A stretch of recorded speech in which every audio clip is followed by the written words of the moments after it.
नमस्कार दोस्तों, इमाम डिफेंस क्लासेस में आप सभी का स्वागत है। हमने जो पेनिनसुलर प्लेटू जो फिजिकल रीजन थे उसके बारे में देखा। प्रायद्वीपीय पठार के भौतिक विभाजन के बारे में हमने मध्यवर्ती उच्च भूमि के बारे में भी देखा, दक्कन पठार के बारे में भी देखा, इसके जो खंड थे उसके बारे में भी एक एक करके देखा। इस श्रेणी की 3 वीडियो हम पहले ही डाल चुके हैं, उम्मीद करता हूँ वो आपने देख ली होंगी।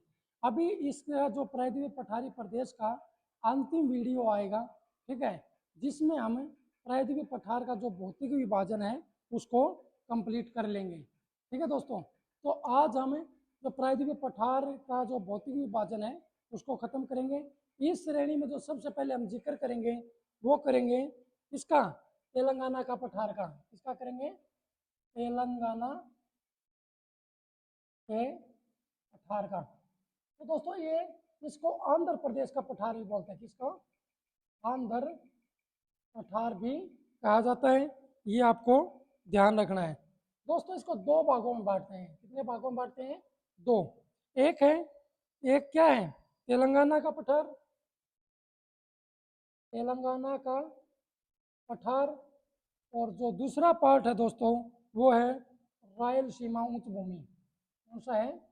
रायलसीमा उच्च भूमि। ये हमने देखा, ये इसका सेकंड पार्ट है और ये फर्स्ट है। दोस्तों इसके बारे में हम क्या देखेंगे?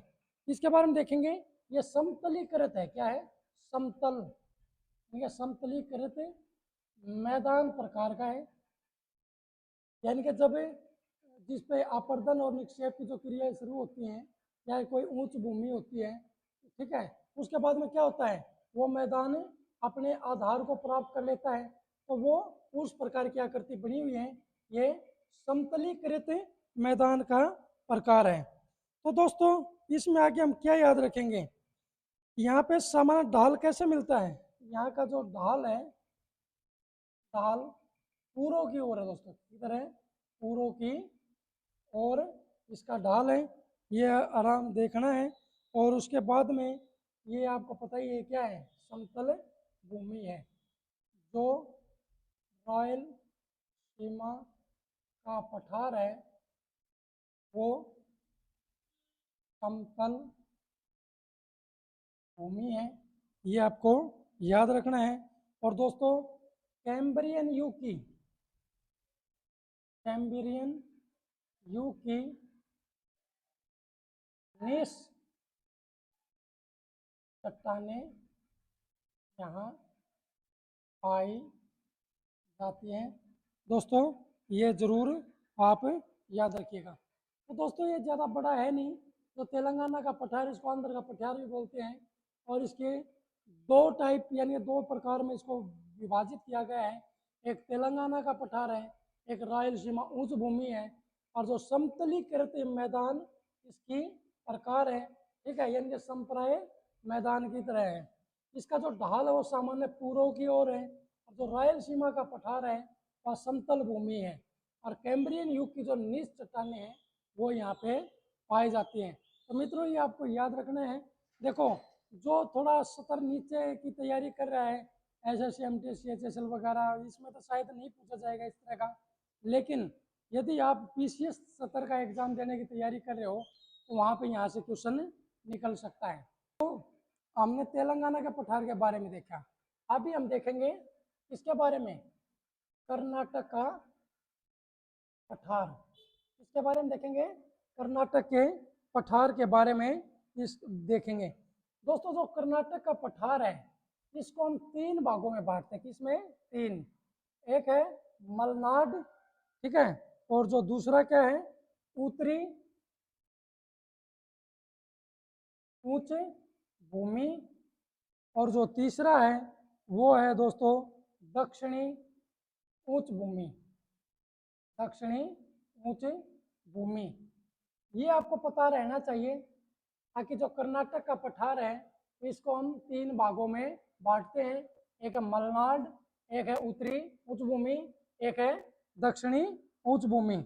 और दोस्तों इसकी जो औसत ऊंचाई है, औसत ऊंचाई 600 से 900 मीटर है, यानी कहीं पे 600 700 800 ऐसे मिलता है। इसका जो अगर औसत की बात करेंगे 600 से 900 मीटर के बीच में इसकी ऊंचाई है। और दोस्तों यहाँ पे दो ऊंच चोटियाँ मिलती हैं, एक है मुल्लनगिरी, मुल्लनगिरी की चोटी है, और जो बाबा बुदन की पहाड़ी में मिलती है, बाबा बुदन की पहाड़ी, ठीक है। और जो दूसरी हाईएस्ट पीक है दोस्तों इसकी, वो है कुद्रेमुख। क्या है? कुद्रेमुख। और जो इसकी ऊंचाई है दोस्तों कुद्रेमुख की, वो है 1892 मीटर। और जो मुल्लनगिरी की जो हाइट है वो है दोस्तों 1925 मीटर। आपसे हाइट पूछ सकते हैं इसकी इतनी, यानी कि मुल्लनगिरी की हाइट कितनी है। ये बाबा बुदन की पहाड़ी पर स्थित है।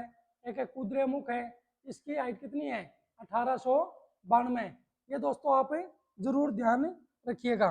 आपको पता है यहाँ पे आर्कियन से लेकर, यहाँ क्या है, आर्कियन से लेकर आधुनिक चट्टानें भी पाई जाती हैं। यानी कि जो प्राचीन लेवल से लेके, जो प्राचीन समय में आर्कियन टाइप से लेके आधुनिक चट्टानें कर्नाटक के पठार में मिलती हैं देखने को। और इसमें आपको पता होगा दोस्तों, जो मलनाड है ये एक पहाड़ी प्रदेश है। मलनाड क्या है? एक पहाड़ी प्रदेश है, पहाड़ी, जरूर याद रखिएगा। ये जो पहाड़ी एरिया है, हिल रीजन है। और आपको पता होगा यह पश्चिमी घाट को आर पार निकलता है। पश्चिमी घाट के बारे में नेक्स्ट स्टेप में पढ़ेंगे। पश्चिमी घाट के बीचों बीच स्थित है मलनाड, बीचों बीच स्थित है। ये आप जरूर याद रखिएगा। यह एक उच्च भूमि का चौड़ा पठार है। यहाँ से कृष्णा व तुंगभद्रा नदी प्रभावित होती है। कौन सी नदियाँ निकलती प्रभावित होती है दोस्तों? कृष्णा और तुंगभद्रा जो नदियाँ हैं वो यहीं से प्रभावित होती हैं। दोस्तों दक्षिणी जो उच्च भूमि की बात करें, इसे मैसूर का पठार भी कहते हैं। दक्षिणी उच्च भूमि को क्या बोलते हैं? मैसूर का पठार, मैसूर का पठार। और यहाँ से दोस्तों कावेरी नदी बहती है या प्रभावित होती है। ये आप जरूर याद रखिएगा दोस्तों, ठीक है। तो इसकी जो अवस्थिति है कर्नाटक के पठार की, वो कहाँ कहाँ है?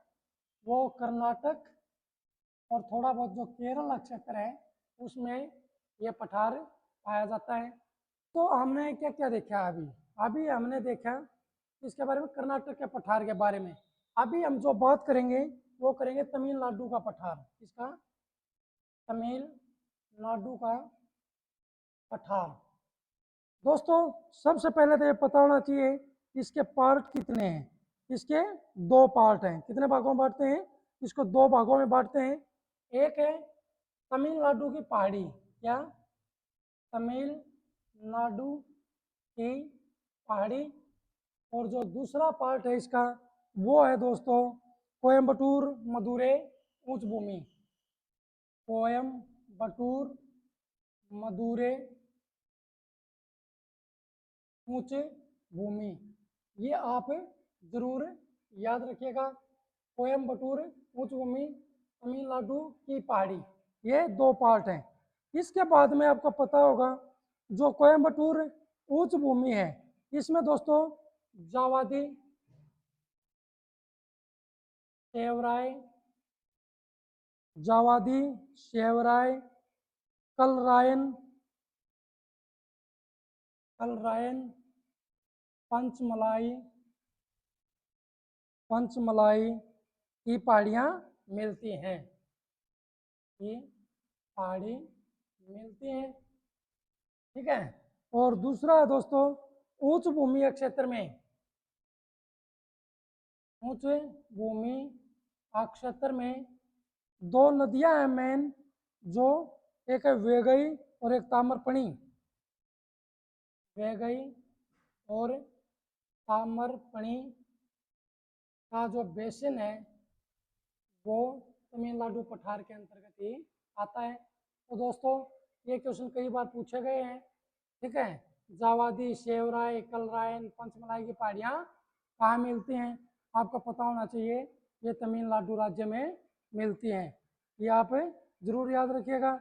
और जो पठार का विस्तार है दक्षिणी, ये जो तमिलनाडु का पठार कहाँ मिलता है? दक्षिण सह्याद्री और तमिलनाडु का तटीय मैदान, तमिलनाडु के तटीय मैदान किसका पार्ट है? ये है तमिलनाडु के पठार का। आप लोग इसको जरूर याद रखिएगा, ठीक है। तमिलनाडु का पठार का हमने तेलंगाना का पठार या आंध्र का पठार के बारे में देखा, कर्नाटक पठार के बारे में देखा, और हमने देखा तमिलनाडु के पठार के बारे में। अभी हम बात करेंगे पश्चिमी घाट की। किसकी करेंगे? पश्चिमी घाट की। पश्चिमी घाट आपको पता होना चाहिए, यह भारत के 6 राज्यों से होकर आता है। कितने राज्यों से? 6 राज्यों से। दोस्तों इस क्वेश्चन को यूपीएससी ने पूछा था, सिविल सर्विसेज जो एग्जाम दिया है, ठीक है, शायद 2016 या 17 के यूपीएससी प्री में इस क्वेश्चन को पूछा गया है। बाकी जो पश्चिमी घाट है वो भारत के कितने राज्यों से होकर गुजरता है, इसके बारे में आपको पता होना चाहिए। यह भारत के 6 राज्यों से होकर गुजरता है।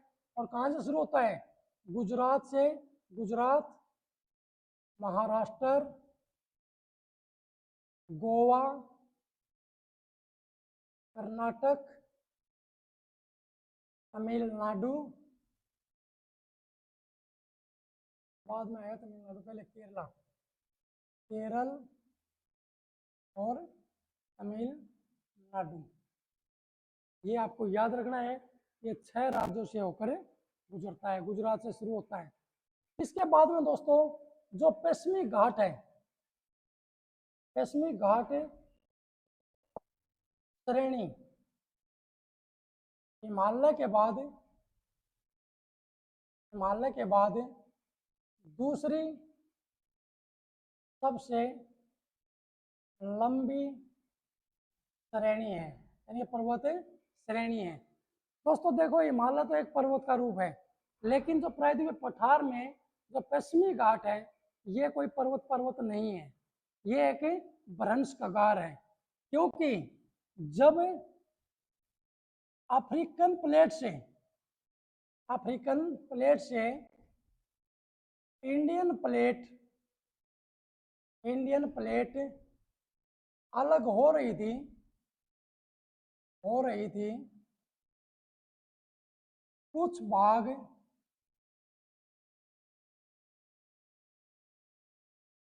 या पश्चिम में भ्रंशन हुआ,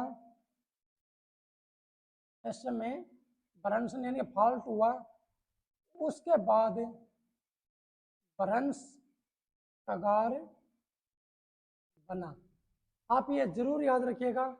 एक बार यूपीपीसीएस में इस प्रश्न को पूछ लिया था, ताकि जो पश्चिमी घाट है क्या यह एक पर्वत का उदाहरण है?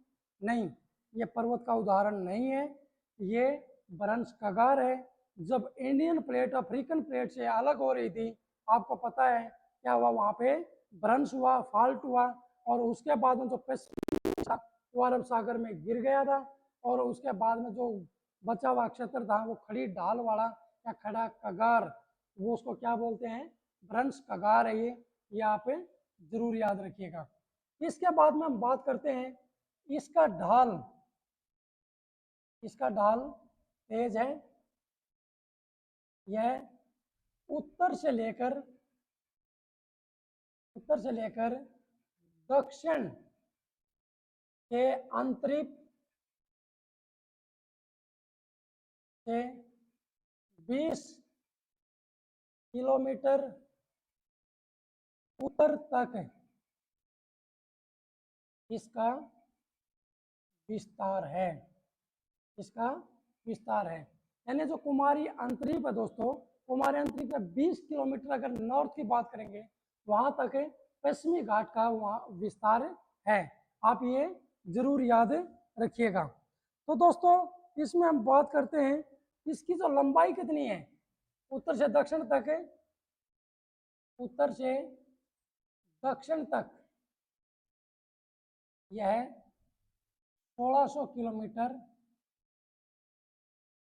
लंबी श्रेणी है। ये आप जरूर याद रखिएगा। इसके बाद में हम बात करते हैं इसकी औसत ऊंचाई कितनी है, यहीं लिख देता हूं। औसत ऊंचाई 1200 मीटर है। ढाल मैंने लिखवा दिया, इसका ढाल तेज है। इसके बाद में हम क्या बात करेंगे, इसके बाद में बात करेंगे यह उत्तर में 50 किलोमीटर चौड़ी है, जबकि दक्षिण में 65 से 80 किलोमीटर के बीच में है। ये आप जरूर ध्यान रखिएगा पश्चिमी घाट के बारे में। इसके बाद में इसका जो ढाल है, ढाल निश्चित तौर पे पूर्व की तरफ है। पश्चिमी घाट का ढाल किधर है, इसका ढाल पूर्व की तरफ है, पूर्व की तरफ है इसका ढाल है, आपने देखा। इसके बाद में जो इसका उत्तरी खंड है, उत्तरी खंड लावा युक्त बैसाल्ट से बना है, जबकि दक्षिण भाग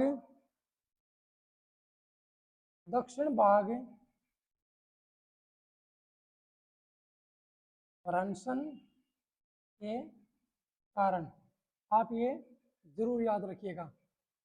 दोस्तों उत्तर में गुजरात में गिर पहाड़ी से शुरू होकर, गिर की पहाड़ी से शुरू होकर दक्षिण में कार्डेयम पहाड़ी तक इसका विस्तार है।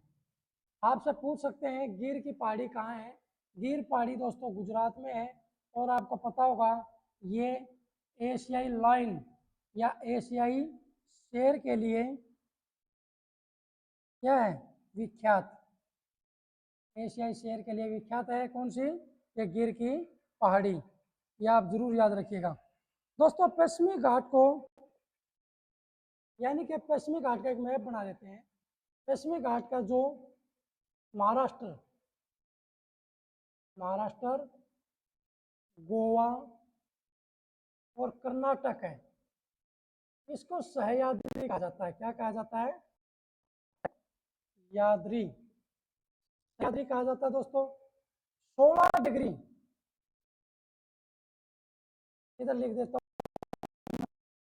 बाद में। इसमें दोस्तों देखो, जो पश्चिमी घाट की मैं बात कर रहा था, पश्चिमी घाट में महाराष्ट्र, गोवा और कर्नाटक, ये जो तीनों राज्य हैं, इसमें पश्चिमी घाट को क्या कहा जाता है, सहयाद्री। ये आप जरूर याद रखिएगा, सहयाद्री सीधा आपसे उठा के पूछ सकता है। जो सह्याद्री है दोस्तों, जो 16 डिग्री उत्तरी अक्षांश सह्याद्री को दो भागों में बांटता है। कितने भागों में, दो भागों में बांटता है, ये जरूर याद रखिएगा। और दो भाग कौन से हैं, एक उत्तरी सह्याद्री और दूसरा है दक्षिणी सह्याद्री। ठीक है दोस्तों, ये आप जरूर याद रखिएगा। आपको पता है जो उत्तरी सह्याद्री है, उत्तरी सह्याद्री यानी कि जो 16 डिग्री उत्तरी अक्षांश कहाँ से गुजरता है, गोवा से, ये जरूर याद रखिएगा। जो 16 डिग्री उत्तरी अक्षांश गोवा से होकर गुजरता है, गोवा से होकर गुजरता है। ये आप जरूर याद रखिए, काफी इंपॉर्टेंट है। यानी 16 डिग्री उत्तरी अक्षांश सह्याद्री को दो बराबर भागों में बांटता है, उत्तरी सह्याद्री और दक्षिण सह्याद्री। जो उत्तरी सह्याद्री है, उत्तरी सह्याद्री की सर्वोच्च चोटी कौन सी है दोस्तों?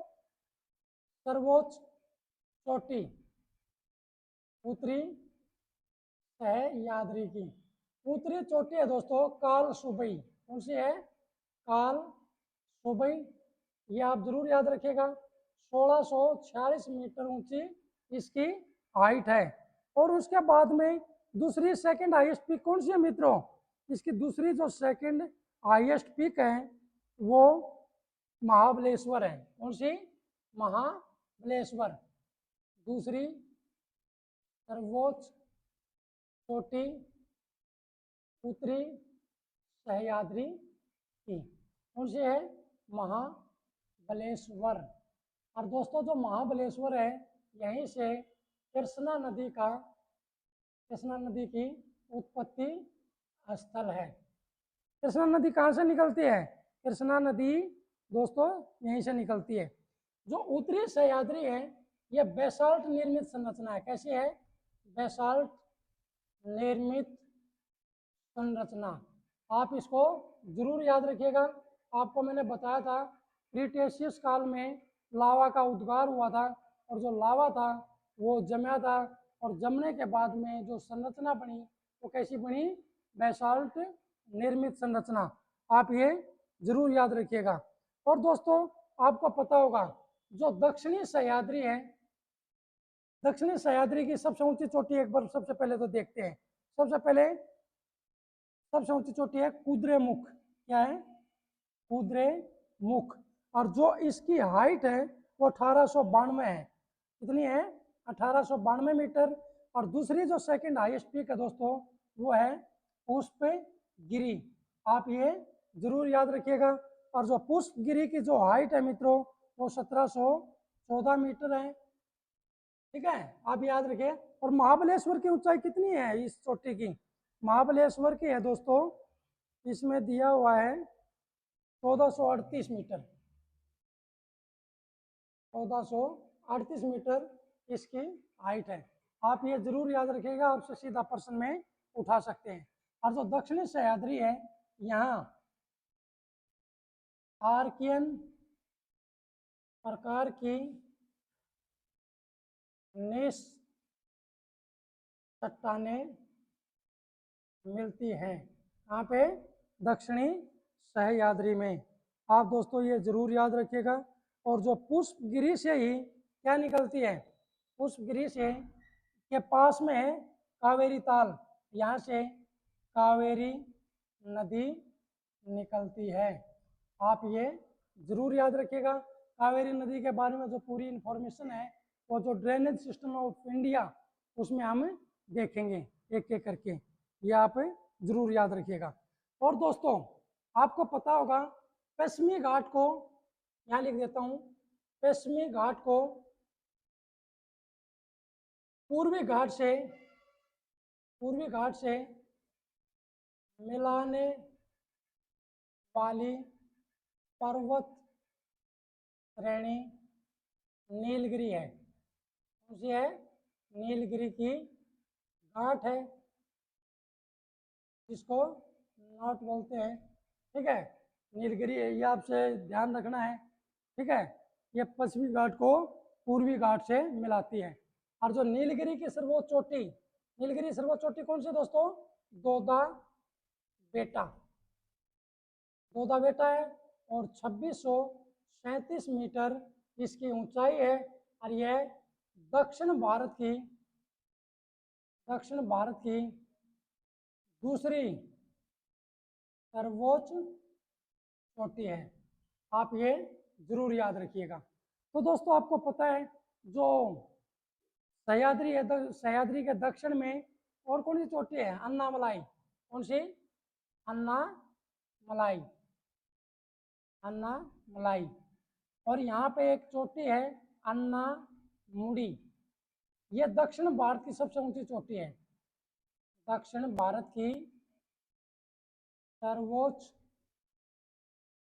चोटी ठीक है दोस्तों, कौन सी है?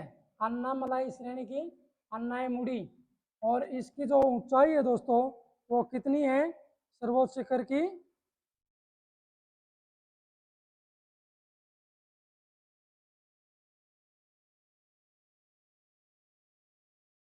2600। ये स्वास्थ्यवर्धक स्थान है, ये कहाँ है? पलनी पहाड़ी में। दोस्तों आप याद रखिएगा तमिलनाडु में है। ये सीधा आपसे उठा के पूछ सकते हैं पलनी पहाड़ी किस राज्य में मिलती है। एक कोडाइन कनाल है और एक नीलगिरी की जब बात हो रही थी दोस्तों, ये लिखा हुआ है नीलगिरी। और नीलगिरी में ऊटी स्वास्थ्यवर्धक स्थान है ऊटी, वो नीलगिरी श्रेणी में है। आप इसको जरूर ध्यान रखिएगा। तो इसके बाद में हम दोस्तों बात करते हैं, तो मैंने वो आपको बता ही दिया था कि ये जो 20 कुमारी अंतरिक्ष से 20 किलोमीटर ऊपर क्या है, ये पश्चिमी घाट का विस्तार है। दोस्तों जो पश्चिमी घाट है, पश्चिमी घाट में 4 प्रमुख दर्रे हैं। पश्चिमी घाट के प्रमुख दर्रे आपको पता होगा, सबसे पहले थाल घाट। कौन सा है? थाल घाट। दूसरा बोर घाट, आपको याद होगा ये भी। तीसरा है पाल घाट। और चौथा है चिनकोट घाट।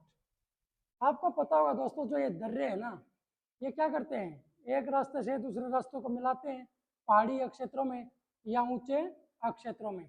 एक एक करके बात करते हैं। सबसे हम पहले हम बात करते हैं थाल घाट की। दोस्तों जो थाल घाट है ये उत्तरी उत्तरी सह्याद्री में स्थित है। कहाँ? उत्तरी सह्याद्री में स्थित है। मैंने रास्ता जोड़ने की बात की थी, रास्ता जोड़ते हैं। ये कौन सा रास्ता जोड़ते हैं? मुंबई नागपुर कोलकाता।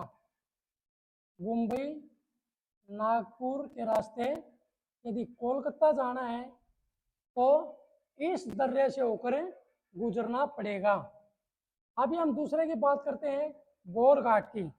जो बोर घाट है दोस्तों, बोर घाट में ये आपको पता है ये भी उत्तरी सह्याद्री में है। कहाँ पे? उत्तरी सह्याद्री में स्थित है, ये आप ध्यान रखिएगा। और इसमें दोस्तों मुंबई पूना, मुंबई पूना बेलगांव, बेलगांव को चेन्नई से कनेक्टिविटी यानी कि चेन्नई से जोड़ता है रेल मार्ग से और सड़क मार्ग से। ये भी जरूर याद रखिएगा, सड़क और रेल मार्ग से ये इसको जोड़ता है। आप इसको जरूर ध्यान रखिएगा। तीसरे की अगर हम बात करेंगे तो वो आता है मित्रों पाल घाट। जब पाल घाट का जिक्र होगा तो इसमें निश्चित ही बात है नीलगिरी, नीलगिरी और अन्नामलाई श्रेणी, नीलगिरी और जो अन्नामलाई जो श्रेणी है वो किसके द्वारा विच्छेदित होती हैं? ये पाल घाट। और दोस्तों ये केरल राज्य में है। कहाँ पे? ये केरल राज्य में स्थित है, केरल राज्य में स्थित है, ये जरूर ध्यान रखिएगा। और इसमें कालीकट त्रिचूर, कालीकट त्रिचूर कोयम्बटूर इडोर, कोयम्बटूर इडोर को क्या करता है? जोड़ता है रेल से और सड़क से, रेल से और सड़क से जोड़ता है कालीकट त्रिचूर कोयम्बटूर इडोर से। दोस्तों ये जरूर याद रखिएगा, कोयम्बटूर और पलक्कड़ के मध्य पश्चिमी सुविधा प्रदान करता है ये। और आपको ध्यान रहना चाहिए इस दर्रे से होकर ही, इस दर्रे से होकर ही भरतपूजा नदी गुजरती है, भरतपूजा नदी गुजरती है। दोस्तों ऐसे प्रश्न डायरेक्ट उठा के पूछे जाते हैं, जैसे नीलगिरी और अन्नामलाई श्रेणी है, वो कौन सा दर्रा एक दूसरे को अलग करता है? तो पाल घाट करता है। पाल घाट दर्रे की अवस्थिति कहाँ पे है? केरला में मित्रों। कालीघाट त्रिचूर कोयम्बटूर इडोर को जोड़ने वाला रेल और सड़क से कौन सा दर्रा है? पाल घाट है। आपसे पूछ लेगा पाल घाट के बीचों बीच कौन सी नदी गुजरती है? भरतपूजा नदी गुजरती है। आप इसको जरूर याद रखिएगा। बहुत बार क्वेश्चन पूछे गए हैं और फ्यूचर में भी बहुत ज़्यादा पूछने की संभावनाएं हैं। इसके बाद में हम दोस्तों बात करते हैं लास्ट, चिनकोट, चिनकोट घाट। इसके बारे में हम बात करेंगे दोस्तों। ये नागरकोइल और कार्डेम पहाड़ी के बीच में, नागरकोइल और कार्डेम पहाड़ी को विच्छेदित करता है या अलग करता है, आप इसको जरूर याद रखिएगा। और इसमें आपको बता देता हूँ, त्रिवंतपुरम और मदुरै को जोड़ता दोस्तों, त्रिवंतपुरम और मदुरै को जोड़ने वाला दर्रा कौन सा है? चिनकोट घाट। तो दोस्तों आपको ये याद रखना है। तो पश्चिमी घाट देखा, अभी क्या देखेंगे? पूर्वी घाट के बारे में। ठीक है, ये ध्यान रखना जरूरी है। यह महानदी के दक्षिण से, महानदी के दक्षिण से दक्षिण पश्चिम दिशा में, दक्षिण पश्चिम दिशा में 1300 किलोमीटर तक, 1300 किलोमीटर तक विस्तार है, विस्तार है। ये जरूरी ध्यान रखना दोस्तों।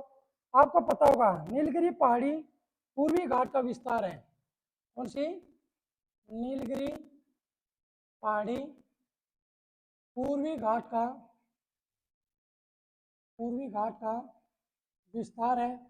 ये आप जरूर याद रखिएगा, ये जरूर ध्यान रखना है। इसके बाद में नीलगिरी पहाड़ियों के निकट इनका अपना अस्तित्व समाप्त हो जाता है भाई। और इसका पर्वतीय भाग की जो औसत ऊंचाई कितनी है दोस्तों? औसत ऊंचाई 615 मीटर है। कितनी है? 615 मीटर, ये ध्यान रखिएगा। इसके बाद में औसत चौड़ाई कितनी है? औसत चौड़ाई उत्तर में 190, जबकि दक्षिण में 75 किलोमीटर है दोस्तों। कितनी है? यानी ये कहने का मतलब क्या है? उत्तर की तरफ ये ज्यादा चौड़ा है, दक्षिण की तरफ ये संकीर्ण होता चला जाता है। ये आप ध्यान रखिएगा। दक्षिण से उत्तर की ओर यहाँ पे पहाड़ी है, वो देख लेते हैं। दक्षिण से उत्तर की तरफ, उत्तर की तरफ दोस्तों आपको पता है ये पूर्वी घाट है। यहाँ से शुरू कर लेते हैं। ठीक है, दक्षिण में कौन सी पहाड़ी है? दक्षिण में है नीलगिरी, नीलगिरी, सेवराय, ठीक है, जवादी, जवादी, पालकोंडा, वेलिकोंडा, वेलिकोंडा, नल्ला मलाई, नल्ला मलाई। ये पूर्वी घाट की दोस्तों पहाड़ी है। जो सेवराय पहाड़ी है वो तमिलनाडु के सलेम कस्बे में है। सेवराय पहाड़ी तमिलनाडु के सलेम कस्बे में। आपसे पूछ सकते हैं सेवराय पहाड़ी किस राज्य में है, आप ये जरूर याद रखिएगा। और यहाँ पे येरकोड, येरकोड क्या है? स्वास्थ्यवर्धक स्थल, स्वास्थ्यवर्धक स्थल। दोस्तों ये येरकोड सेवराय पहाड़ी पर ही है, ये आप इसको जरूर याद रखिएगा। और ये पर्वत है ना जो गोदावरी व कृष्णा नदियों के बीच समाप्त हो जाते हैं। कृष्णा और ये जो पर्वत हैं, ये पर्वत गोदावरी और कृष्णा नदी के बीच में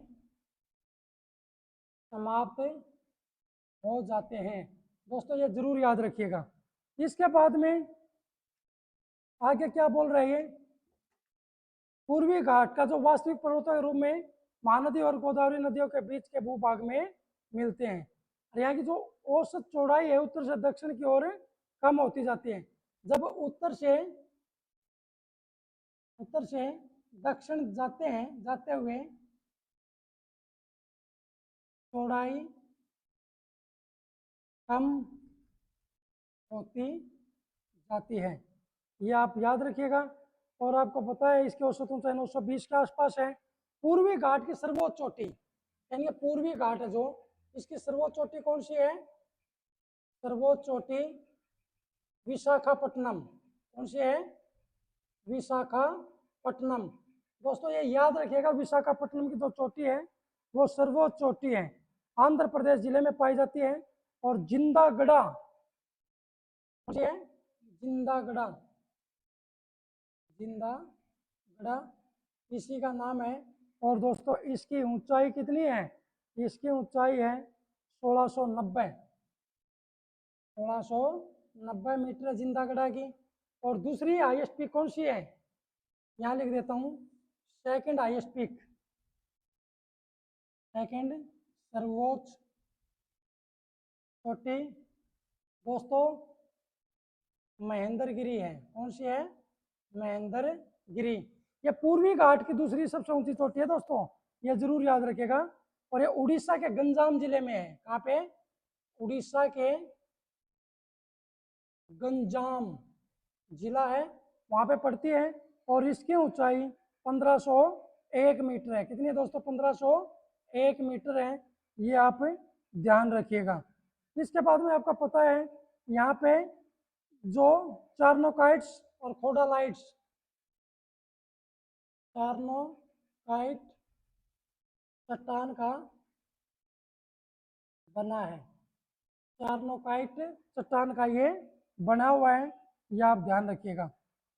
तो दोस्तों इसमें आपको पता ही है जो नल्ला मलाई पहाड़ियाँ हैं ये कहाँ पे हैं?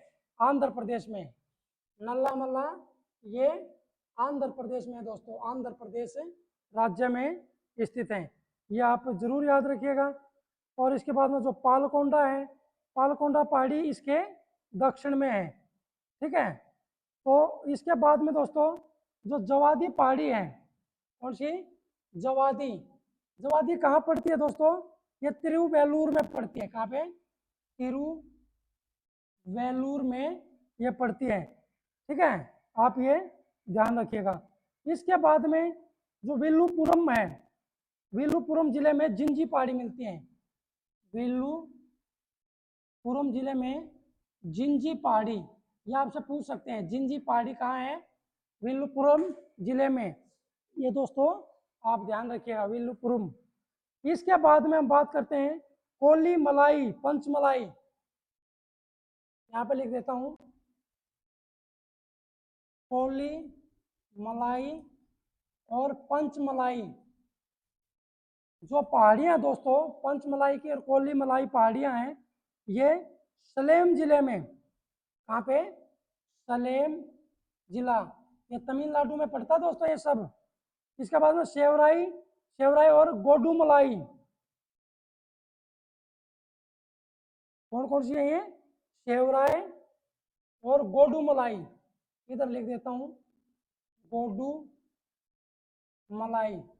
दोस्तों ये कोयम्बटूर जिले में पड़ती है, कोयम्बटूर जिले में, ये तमिलनाडु में पड़ता है दोस्तों, ये आप जरूर याद रखिएगा। और नीलगिरी पहाड़ियाँ जो पूर्वी घाट तक अपना विस्तार बनाती है, ठीक है। और दक्षिणी पहाड़ियों में चंदन के वृक्ष पाए जाते हैं दोस्तों। किसके पाए जाते हैं? चंदन के वृक्ष। इन पहाड़ियों में क्या पाए जाते हैं? चंदन के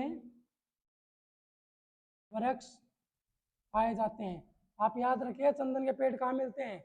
दक्षिण भारत में। और जो कावेरी और जो पेन्नार नदियां हैं, इनके बीच में मेलागिरी श्रेणी है। कावेरी और पेन्नार के जो बीच में कौन सी श्रेणी है? मेलागिरी, मेलागिरी श्रेणी। तो दोस्तों काफी इंपॉर्टेंट है, बहुत छोटी छोटी श्रेणियां यहाँ पे मिलती हैं। कावेरी नदी के पूर्वी घाट को काटकर एगेनकल जलप्रपात बनाती है। पूर्वी घाट को काट के, पूर्वी घाट को काटकर कावेरी नदी, उसका क्या नाम है जलप्रपात का? एगेनकल, एगेनकल।